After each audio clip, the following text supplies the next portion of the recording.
스위스의 진짜 건축물은 지하에 있다는 말이 있습니다. 그 건축물이란 전쟁이나 자연재해가 닥쳤을 때 대피하는 방공시설을 뜻하는데요. 영세 중립국 스위스는 대부분의 가정이 스스로 대피시설을 갖추고 철저한 안보 의식 속에 살아가고 있습니다. 주봉희 리포터와 함께 이야기 나눠보겠습니다. 주봉희 리포터. 네, 스위스 쥐리입니다. 네, 스위스 하면 아름다운 풍경이 가장 먼저 떠오르는데요. 그 속에 이런 대피시설이 숨어 있다니 놀랍습니다. 이 전국에 얼마나 있는 겁니까? 네, 스위스 전역에 있는 공공대피시설은 5,100여 개에 달합니다.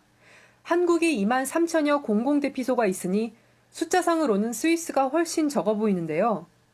그런데 스위스에는 이런 공공시설 외에도 각 가정을 포함한 민간 건물에 마련된 대피소는 약 30만 개가 있습니다. 1963년부터 대피소 건축이 의무화돼 개인주택에도 가구별 대피 공간이 마련돼 있기 때문입니다. 이렇게 전국에 마련된 대피시설은 스위스 전체 인구 800여만 명을 모두 수용할 수 있는 규모인데요. 주변 나라와 비교했을 때에도 월등히 높은 수치입니다. 스웨덴과 핀란드의 경우 전체 국민의 70%, 오스트리아는 30%, 독일은 국민의 3% 정도만 대피소의 수용이 가능한 것으로 나타났습니다. 그렇군요. 이 대피소 안에는 어떤 시설들이 갖춰져 있습니까? 네, 제가 쥐리 구시가지에 있는 주차장 한 곳에 가봤는데요. 평소에는 전혀 눈치채지 못했는데 지하로 들어가 보니 200명 정도를 수용할 수 있는 대규모 대피시설이 마련돼 있었습니다. 30cm 두께의 방호문 2개를 열자 여러 개 방이 나왔는데요. 공기정화시설부터 난방시설, 화생방전에 대비해 독성물질을 제거하는 샤워실과 수술실까지 갖춰져 있었습니다. 비상사태가 발생하면 즉시 식량과 식수 등 각종 생필품이 공급되는데요. 최근에는 자연재해나 화재 등이 발생할 경우에도 활용되고 있습니다. 10 Jahre zurück, Grounding der Swissair. Da sind Tausende von Leuten am Flugplatz gewesen, Hotels voll, nirgendwo übernachten. Dann wurden große Zivilschutzanlage geöffnet. Luxuriös, die haben Küche, alles drum und dran. Die Leute konnten dort wohnen, man hat sie informiert.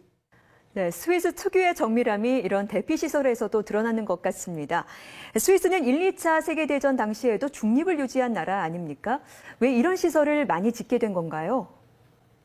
네, 스위스가 대피소의 필요성을 느끼게 된 것은 2차 대전이 발발하면서부터입니다. 북쪽은 독일, 서쪽은 프랑스, 남쪽은 이탈리아 등 유럽 강대국에 둘러싸인 지리적 특수성 때문인데요. 언제 이웃나라의 침략이 있을지 모른다는 생각이 철저한 안보의식과 대피시설을 만든 배경이 됐습니다. 1960년대 미국과 소련의 첨예한 갈등으로 핵 위기가 찾아오면서 스위스는 대피시설 건설을 의무화했습니다. 정치적 중립이 방사능으로부터 국민을 지켜주지 않는다는 것이죠. 이런 분위기 속에서 70년대 건설붐이 일면서 지하 대피소 수가 크게 늘어났습니다. 이런 시설을 유지하는 데 드는 비용도 적지 않을 것 같은데요. 정부나 지자체에서 관리하는 겁니까? 네, 스위스 연방법에는 한 명당 2.5세제곱미터의 공간을 대피소로 마련하게 돼 있습니다. 개인주택에 대피소를 짓는데 보통 10,000프랑, 우리 돈으로 1,200만 원 정도가 드는데요. 이 돈은 모두 개인이 부담하고 정부에서는 화생방전에 대비한 제독 장비를 지원할 뿐입니다. 주변에 공공 대피시설이 있는 경우는 집에 대피소를 만드는 대신 일정 비용을 자치단체에 내야 합니다. 한 사람당 대략 400에서 800프랑 정도인데요. 정부와 지자체는 이 돈을 모아 공공 대피소 건설과 유지 비용으로 사용합니다. 개인이 부담해야 하는 비용이 적지 않는데도 스위스 국민들은 적극적으로 동참하고 있는데요.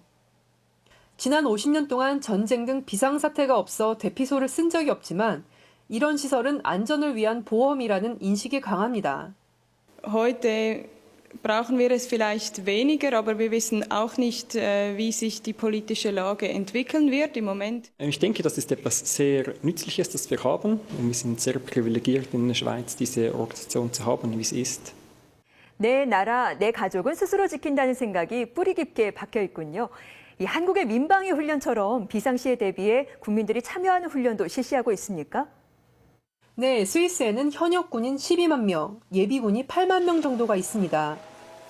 이뿐 아니라 민방위 대원 수가 10만 5천 명에 달해 정규군 수준에 육박합니다.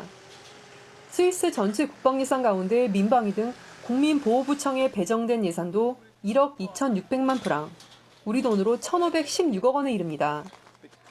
얼마 전 스위스 전역에서는 비상 사이렌이 울려 퍼졌는데요. 해마다 2월 초 비상 사이렌 7,800개를 일제히 점검하고 있습니다. 또 당장 쓰지 않는 대피시설이라 하더라도 정기적인 점검을 통해 만일의 사태에 대비하고 있습니다. Die Schutzräume werden alle 5 Jahre werden die kontrolliert.